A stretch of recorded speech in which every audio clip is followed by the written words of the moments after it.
লবঙ্গের অজানা স্বাদ উপকার। রান্নাঘরের পরিচিত উপাদান লবঙ্গ। এটি খাবারের স্বাদ বাড়ায়। এর পাশাপাশি লবঙ্গের অন্যান্য গুণও রয়েছে, তবে সে গুণের কথাগুলো অনেকেই জানেন না। জেনে অবাক হবেন, খাবারের রুচি থেকে শুরু করে সাইনোসাইটিসের সমস্যা কমাতে এই উপাদানটি কাজ করে, তবে খেতে হবে নিয়ম মেনে। লবঙ্গের উপকারিতা: যাদের সবসময় সর্দি ঠান্ডা কাশি লেগে থাকে তারা লবঙ্গ চিবিয়ে খান। এতে ঠান্ডা লাগা, অ্যাজমা, সর্দি, কফ, শ্বাসকষ্টজনিত সমস্যায় উপকার মিলবে, কেননা লবঙ্গে থাকা অ্যান্টিঅক্সিডেন্ট রোগ প্রতিরোধ বাড়াতে সাহায্য করে।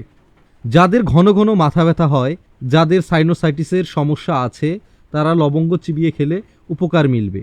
এছাড়া লবঙ্গের চাও পান করতে পারেন। কিছুক্ষণ পর পর যাদের পিপাসা লাগে, গলা শুকিয়ে যায়, তারা লবঙ্গ খেয়ে দেখুন। সকালে ও বিকালে একটি করে খেতে হবে। মানসিক চাপ, উৎকণ্ঠা, বিক্ষিপ্ততা কমাতে লবঙ্গ চুষে খান। এতে মেজাজ চাঙ্গা হবে। বদহজম, পেট ফাঁপা, খেতে ইচ্ছে না করা, মুখের অরুচি দূর করতে লবঙ্গ কার্যকরী। লবঙ্গে থাকা বিভিন্ন এনজাইম আন্ত্রিক রোগ নিরাময় করতে সাহায্য করে। মুখের অরুচি দূর করতে লবঙ্গের গুঁড়া সকালে খালি পেটে খেতে হবে।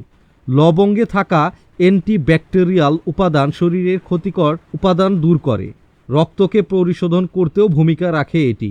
এজন্য লিভারের সুস্থতায় লবঙ্গ খাওয়া যেতে পারে। শরীরের ইনসুলিন তৈরিতে সাহায্য করে লবঙ্গ।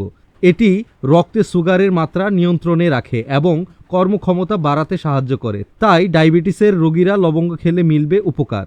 লবঙ্গের অনেক উপকার থাকা সত্ত্বেও এই উপাদানটি একসাথে বেশি খাওয়া যাবে না। খেলে পেটের সমস্যা, অ্যালার্জি, চুলকানি দেখা দিতে পারে। শুধু তাই নয়, লিভার ও কিডনির সমস্যা হতে পারে।